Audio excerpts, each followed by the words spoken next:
Hi, I'm Nisha. Welcome back to my channel. ഇന്നത്തെ video നമ്മൾ കാണാൻ പോകുന്ന ഒരു ഹെമ്മിങ് ഫൂട്ടിൻ്റെ റിവ്യൂ ആണ്. എങ്ങനെയായിരിക്കും നല്ല നേരിയതായിട്ട് ഹെമ്മിങ് ഫൂട്ട് ഉപയോഗിച്ച് സാധാരണ മെഷീനിൽ തയ്ച്ചെടുക്കാൻ നോക്കാം. അപ്പോൾ വീഡിയോ എല്ലാവരും ഫുള്ള് കാണുക. ആദ്യം തന്നെ നമുക്ക് സാധാരണ ഫൂട്ടിൽ ഒന്ന് സ്റ്റിച്ച് ചെയ്ത് നോക്കാം. അപ്പോൾ ഞാനിവിടെ സ്ട്രെയിറ്റ് ആയിട്ടുള്ള കട്ട് ചെയ്തൊരു തുണിയാണ് എടുത്തിരിക്കുന്നത്. അപ്പോൾ നമുക്ക് അതിൻ്റെ അരിക്, ഇപ്പോൾ സാരിയുടെ അരിക്, ഷാളിൻ്റെ അരിക് ഒക്കെ നമ്മൾ തയ്ക്കുന്നത് സാധാരണ ഫൂട്ട് വെച്ച് എങ്ങനെയെന്ന് നോക്കാം. അപ്പോൾ നമ്മൾ സാധാരണ പോലെ തന്നെ രണ്ട് മടക്കായിട്ട് മടക്കിയിട്ട് സ്റ്റിച്ച് പ്രസ് ഫൂട്ടിൻ്റെ അടിയിലേക്ക് വെച്ച് കൊടുത്ത് സ്റ്റിച്ച് ചെയ്തെടുക്കാൻ ചെയ്യാം.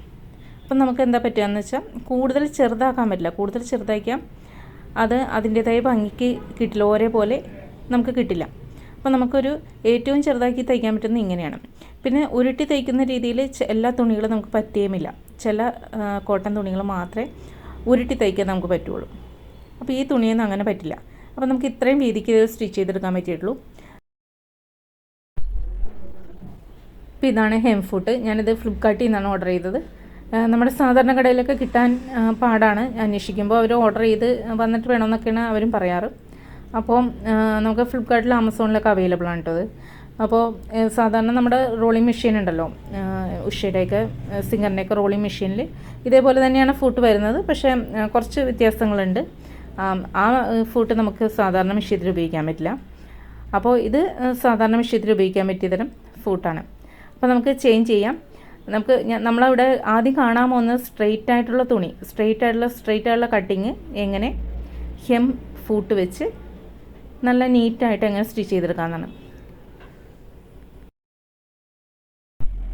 തുണിയുടെ തുമ്പ് ശരിക്കും പ്രസർ ഫൂട്ടിൻ്റെ ആ ചുരുണ്ടിരിക്കുന്ന പോലത്തെ ഭാഗത്തേക്ക് ഒന്ന് കയറ്റി വെച്ച് കൊടുക്കണം. അതിനുശേഷം സ്റ്റിച്ചിങ് തുടങ്ങാം. നമ്മൾ അതൊന്ന് ഉരുണ്ട് അതിൽ കൂടി തന്നെ കയറിപ്പോയിക്കോളും. നമുക്കത് ഉരുട്ടി കൊടുക്കേണ്ട ആവശ്യം വരില്ല. സ്ട്രെയിറ്റ് തുണിയിൽ നമുക്ക് ഉരുട്ടി കൊടുക്കേണ്ട ആവശ്യം വരില്ല.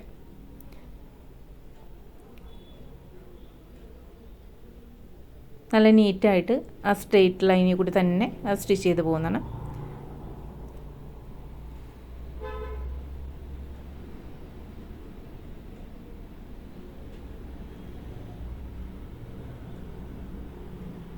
നല്ല ഭംഗിയായിട്ട് വന്നിട്ടുണ്ട്.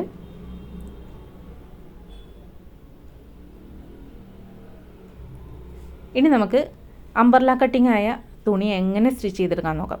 അപ്പോൾ നമുക്ക് ആദ്യം ഈ ഫൂട്ടിൽ ചെയ്യാൻ പറ്റില്ല. ആദ്യം തന്നെ നമ്മൾ ഒരു മടക്കടി സാധാരണ ഫൂട്ടിൽ ചെയ്യണം. അപ്പോൾ അതിന് വേണ്ടി നമുക്ക് സാധാരണ ഫൂട്ട് മാറ്റിയെടുക്കാം.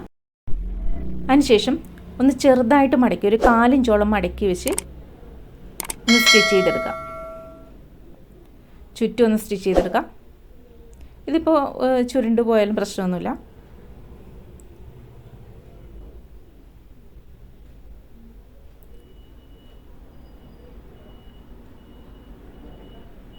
അംബർല കട്ടിങ്ങിൻ്റെ പ്രത്യേകത എന്ന് വെച്ചാൽ നമ്മൾ അംബർല കട്ടിങ് വരുമ്പോൾ തുണിക്ക് 2 ഭാഗം വരും. ക്രോസായ ഭാഗം വരും, സ്ട്രെയിറ്റായ ഭാഗം വരും. ഈ സ്ട്രെയിറ്റായ ഭാഗം നമുക്ക് കറക്റ്റായിട്ട് അങ്ങനെ റോൾ ചെയ്ത് കിട്ടാൻ ഇത്തിരി ബുദ്ധിമുട്ടാണ്. അത്ര ഭംഗിയായിട്ട് കിട്ടില്ല. പക്ഷേ ക്രോസായ ഭാഗം നന്നായിട്ട് കിട്ടും. അപ്പോൾ നമുക്ക് ഇനി ഫൂട്ട് മാറ്റിയിട്ട് അതിൻ്റെ ഇടയിലേക്ക് ഏതെങ്കിലും ഒരു വശത്ത് നിന്ന് നമുക്ക് തുടങ്ങാം. അപ്പോൾ ഇത് ഫുള്ള് റൗണ്ടായ കട്ടിങ്ങനെ ഞാൻ എടുത്തേക്കണോണ്ട് നമുക്ക് ഏതെങ്കിലും ഒരു വശത്ത് നിന്ന് തുടങ്ങാം. കറക്റ്റ് ഉള്ളിലേക്ക് കയറ്റി വയ്ക്കുക.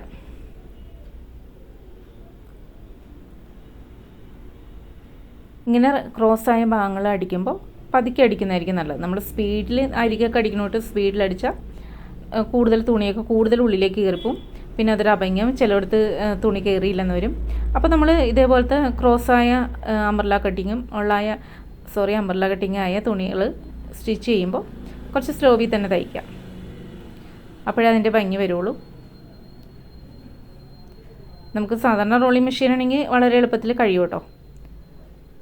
നമുക്ക് ഈ റോളിംഗ് മെഷീൻ ഇല്ലാത്തവർക്ക് വേണ്ടിയുള്ള ആണ് ഇങ്ങനെയുള്ള ഫൂട്ട് ഉപയോഗിച്ച് നമുക്ക് അഭംഗിയില്ലാതെ തന്നെ അടിഭാഗം അടിച്ചെടുക്കാം.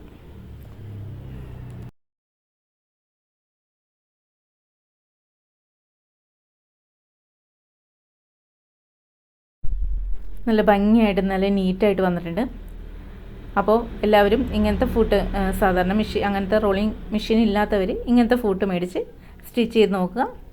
അപ്പോൾ ഞാനിത് അരഭാഗമൊന്ന് നൂല് വെച്ചൊന്ന് ചുരുക്കി കൊടുക്കുന്നുണ്ട്.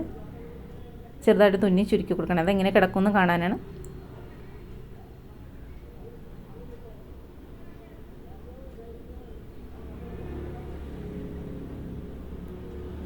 അപ്പോൾ നല്ല ഭംഗിയായിട്ട് തന്നെ അരി കിടക്കുന്നുണ്ട്.